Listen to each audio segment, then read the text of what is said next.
Oh, okay. It's not frozen. I thought it was going to freeze for a second.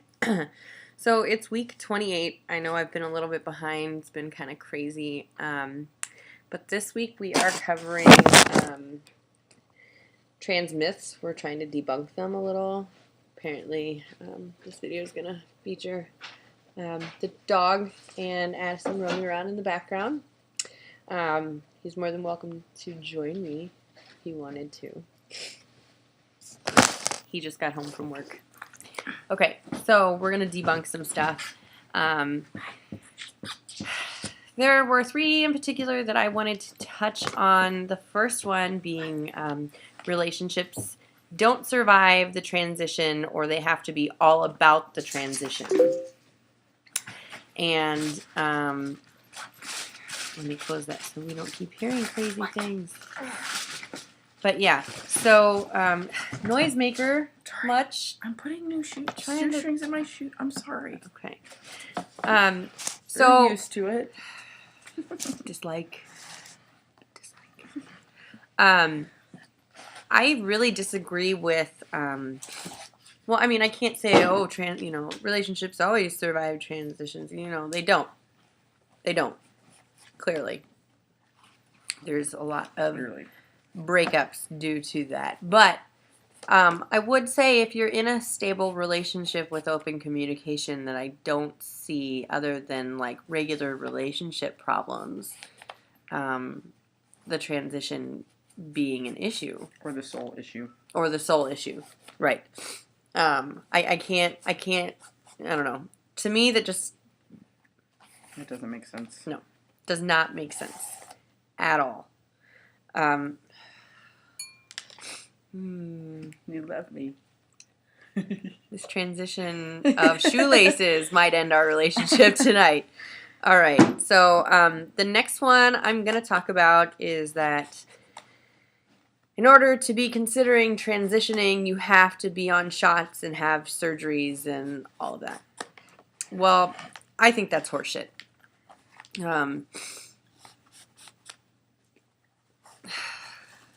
Being trans should be about making yourself feel comfortable. You transition to the point that makes you feel good about being in your own body. And if that means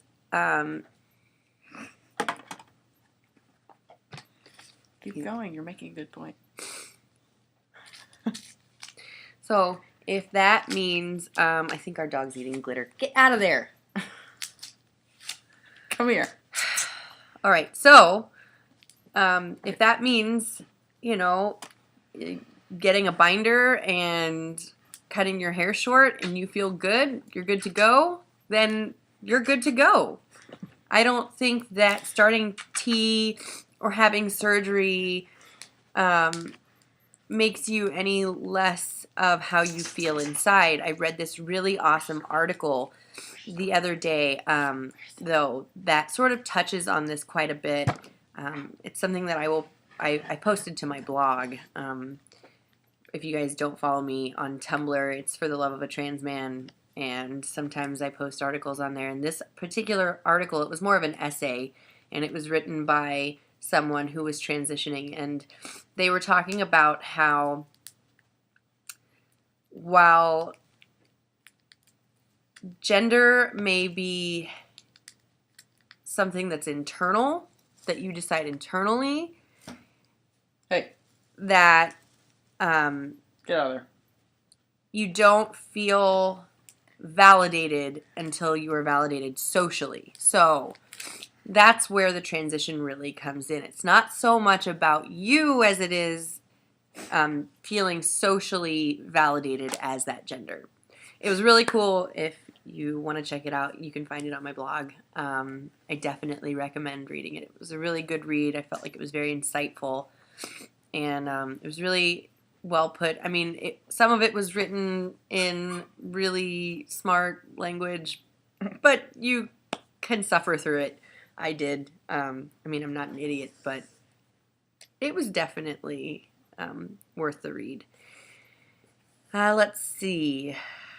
The next one I'm going to cover...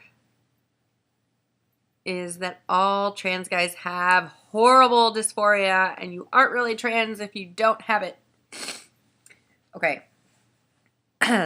Sometimes I get the impression, especially like when I'm reading through the FTM tag on things, I almost feel like a lot of trans guys these days feel obligated, like, to fit in, they have to portray that they have this horrible dysphoria, and they just feel the need to portray that. Otherwise, they don't feel that they fit in with the community. So sometimes it makes me a little sad, and I worry a little bit that they're missing an opportunity to be body positive. And the thing is you can so easily talk yourself into being depressed. It's incredible how the brain works, And so if you're like, oh, I have to feel this way, and eventually you probably will start to feel like crap. You will. You'll talk yourself into feeling like crap. And I have trans guys and their girlfriends alike that write me, and they ask me, what can I do? Like, I had this one really wonderful trans guy who messaged me on my blog, and he was basically like, what can I do? My girlfriend's, super upset that she can't fix me, and I get so dysphoric, and then it's just downhill, and she's upset. And I told him, I said, that's not something that she can do. There's nothing that she can do. It has to start with you. You have to do things that are body positive every day, even if it's a mantra, telling yourself every day, like standing in front of a mirror and telling yourself, what is it that you tell yourself every day? Well, I mean, it varies, I'm sure, but that I am a man, that I'm becoming a man, and that I just have to wait. So that I'm doing all the steps that I need to, and I'm doing everything I can within my control to be comfortable in the body that I'm in, and that one day I will look the way I want to. And I mean, you really you have to, like, you have to start doing things to make yourself better, and your transition, I think, will be so much better because of it. I mean, do you really want to walk around feeling like crap all day? Is that really going to make you feel like more of a man? Because,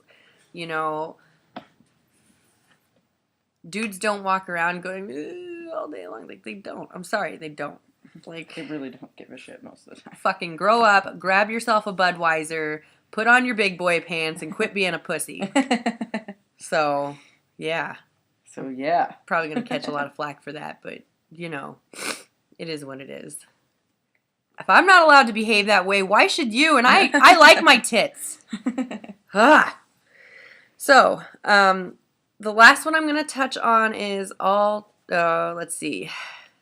You can't identify as anything other than hetero or have a lesbian identified partner. Well, that one just pisses me off to no end. Like, I can't tell you. I mean, I've pretty much kind of been attacked for that fact that I still identify as a lesbian. But, I mean, who makes that decision? Like, is there like a grand trans man that makes these decisions? Like, if you break these rules, you cannot be in the trans community. Like the fucking Wizard of Oz? No, I don't think so. There's nobody who gets to decide how you live your life but you. That's like saying you're only a polygamist if you're Mormon. Like, or how about you're only human if you're straight, heterosexual, and born in the body that you're gendered as. Right. Like, if somebody can't tell you not to transition, then you can't tell somebody else to be gay. Or have a gay partner.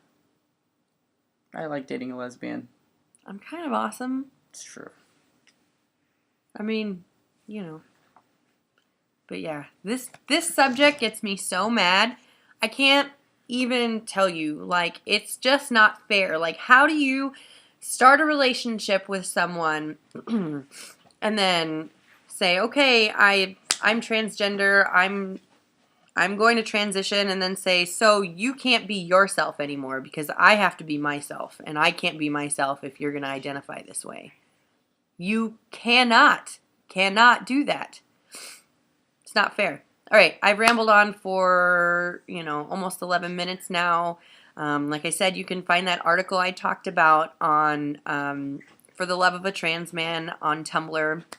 And we're going to go to dinner and drink some awesome beer and eat some Mexican food.